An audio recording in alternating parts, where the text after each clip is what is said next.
Today's recipe is basically a no-cook sauce for pasta, though you do have to blanch a big, delicious bunch of basil to start off with. So I guess technically it's not. It's ravioli with a basil vinaigrette and cherry tomatoes. Super delicious and fresh and very, very fast. I'm starting off by blanching really quickly 1 bunch of basil leaves. I would say about 2 cups packed. So just put it into salted boiling water just for the briefest of moments, maybe 15 seconds. Not long at all. What you're looking to do is just brighten up the color, and what this does is it saves the color when you add it to your vinaigrette. It won't turn brown. Sometimes basil will turn brown, and this stops that from happening. So you'll have a beautiful green vinaigrette. Lift it out of the boiling water and immediately run it under cold water to stop the cooking. You could put it into an ice bath, but I don't find that you need to do that. The cold water will stop the cooking and set the color. Squeeze out all the excess liquid because now you're gonna make a salad dressing with this and you don't want any water in there. I'm just gonna set that aside for a second while I get my pasta into the pot. I have 1 pound of ravioli, your favorite ravioli, whatever you like. Drop that into the boiling water and just let it cook. You want to let these ravioli cook till they float to the top, which usually doesn't take very long at all. In fact, I bet by the time I finish adding all my ravioli, some of them will be floating. They're floating. That didn't take long at all. I'm going to use my handy dandy spider to lift them out and just place them in the colander while I quickly make my sauce, which should take no more than 2 minutes.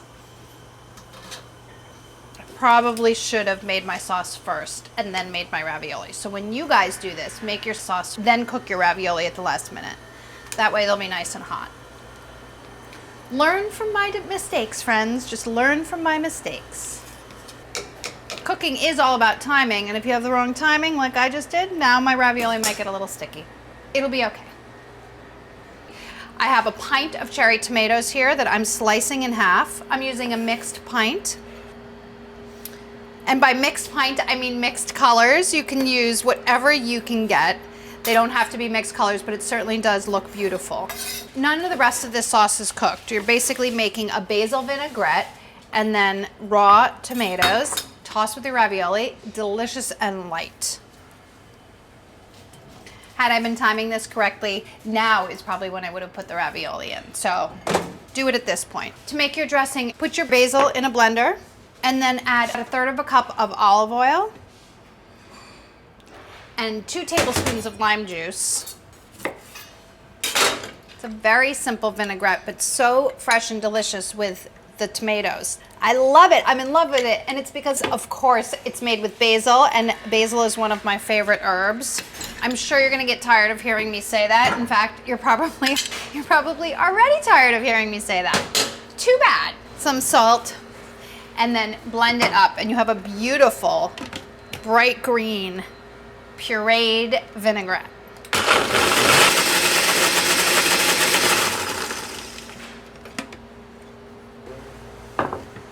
Toss some of your dressing. You can save a little bit to drizzle over the top, but you want to make sure that your tomatoes get nice and dressed, and then you're ready to serve. It's extremely easy. So fast.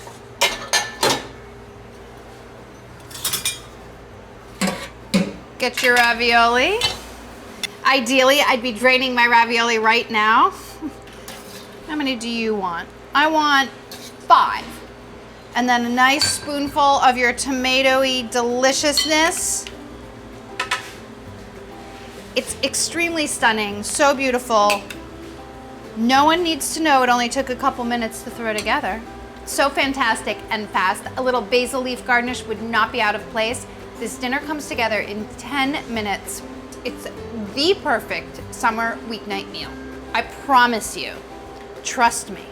Would I steer you wrong? It's fantastic. Hi guys, thanks for watching this video. Be sure to click here if you want to subscribe, and click over here if you want to continue watching more great videos like this.